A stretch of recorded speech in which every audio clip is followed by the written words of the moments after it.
All right, so here's another section on the trap fighting. We already covered the rolling hands, we covered trapping, getting inside, alternating targets. Now we're going to talk about closing the door, okay? We're going to talk about the human body as if it were a door, okay? This is an open door, okay? This is their center line, okay? So anything in the center line is a great attack. So you have nose, you have the button, which is, boxers call it the button. You strike that just right, lights out. You have the throat. Right next to the throat is your carotid artery and vagal nerve. Those are fantastic strikes to hit. You can hit those with anything you like. My personal preference, on the bone, boom, right into that, okay? You can hit it from either side. It's on both sides. You can go down the sternum. The sternum doesn't cause tremendous damage, but it will cause someone to get some of their air out of them, and it can mess with them. The diaphragm and the xiphoid process, we just get into that diaphragm. I'll tell you a quick story about the diaphragm. I was working with my son. He was 7 years old at the time, extremely good martial artist, and we were working on this technique, okay? And we call this a ridge hand, okay?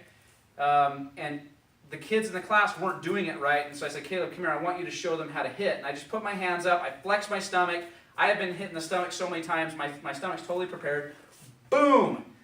The kid hit me right in the center of the diaphragm. I lost every centimeter of pressure in my lungs. It was all gone. There was no air in there. And I went, Aah! I was out for about 15 seconds. I got the class back going again. They all went, what happened, Sensei? And I said, look, he struck just perfectly. That is the beauty of that. So, continuing down the center line, we have the stomach. It's great to strike, boom, boom, boom. You can condition the stomach so it can take those strikes right below the stomach. Obviously, we have groin, okay? You can also hit the pelvis bone right in the front and crack that if you do it just right. We have the legs. Now, let's talk about the legs for just a second. We already, in the other video, we talked about the sciatic nerve that runs down the side. If you tap that thing, it hurts so bad. Now, if you hit it with just an absolute powerful round kick, you get in there with a side kick and just drill it, they can't use their leg right, okay? So that's a great target. And again, on the inside, you have your saphenous nerve. It runs opposite, so it's right on the inside of the leg, okay? Now we can kick that out and just destroy. You can get in there with a knee strike, boom. You get up high enough, they throw a round kick or something, and you trap it, okay? You can get up in there and just boom, just really cause some damage inside that saphenous. Another one of my favorites, because the saphenous hurts a lot to kick immediately, and it can cause some longer term damage that becomes chronic. But here's one of my favorites, is big meat. I want to go right in the center of that. Say he goes to throw a knee strike or something, and I can stop and just hammer that. Or, as it comes through, if I catch it just right, bang, and just ram that into there.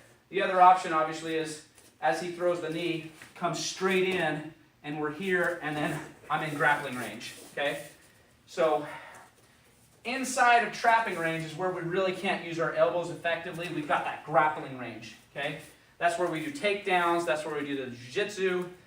It gets into a lot of really complicated stuff, okay? But, so we continue down the legs. You can kick the shins. I'm not in love with it. It hurts, but it's not totally incapacitating. Right above the shins, you got the knee, okay? The knee, I love to go inside to out or outside to in. Those are great attacks, okay? And again, can be done attack, straight blast. Boom, boom, boom, boom, boom, boom, boom, boom, boom. And just run into those kidneys as hard as you can, okay? Or we come onto the inside, run into the xiphoid process as hard as you can, just as fast as you can, and make those lungs hurt, okay? It's no good, okay? Your last one is we can get into the feet and just stomp on that sucker, okay? If you get into the feet, so the foot has the arch, okay? You can collapse that arch and just ruin their life, really. It doesn't come back unless you have surgery, okay? So it's just boom, okay? So once we've done our initial attack, then it opens us up to other things, okay? So we want to open up our options. So maybe I go to the leg, okay? His hands are going to come down, I guarantee it. The second that I make hard contact with that leg, I'm going to come inside, and I can go fast hands to the head, like a straight blast, okay? But we're gonna open him up so we don't break the hand. Or, say he goes the other way and he starts turning this direction, I can go straight blast into the stomach, okay? And just keep going. Now the thing about the straight blast, if you're doing it against someone that is a mid-level martial arts person, it works great because most people have never seen it. You go against an expert, and here's what's going to happen. So Nick starts to come in with that straight blast, and he starts moving, boom, boom, boom, boom. And if I don't know what I'm doing, I'm dead, okay? The second someone starts blitzing me like that and comes at me, I'm stepping, bang! And they're going to eat a side kick, a round kick, they're going to eat something really hard. So here's how we fix the straight blast. Straight blast, 1, 2, 3, 4, come up top, top, bottom, top, top, and just keep alternating your targets on the person, okay? So now once we've done that, okay, say I've done that straight blast, boom, boom, boom, boom, boom, he's going to start turning because he doesn't like it. That's exactly what I want. Now in the beginning of the video, we're talking about open door. This is the open door. This is where he can hit me, he can knee strike me, he can elbow strike me. I don't want to be down his center line because that's where I get hurt too. This is where I want to be. I'm going to step off line. Now he's got one weapon. He's got that spur kick and that leg in there. I'm going to come in and destroy that, and I'm all over him. Boom, boom, boom, boom, boom. He's going out. Okay? So the biggest thing I want to do when I'm trap fighting or fighting in general, it really doesn't matter trap fighting or non-trap fighting, but this is a trap fighting concept. I'm trapping his arm to the point his whole body's going to turn, and then I'm just on him. Okay? Now you can go a straight blast and blast the kidneys. You can blast the spine. By the way, that's dangerous. You can fracture a vertebrae, potentially paralyze someone if you strike to the spine. Elbows, knees, anything to the spine, you can cause tremendous damage. Be careful, okay?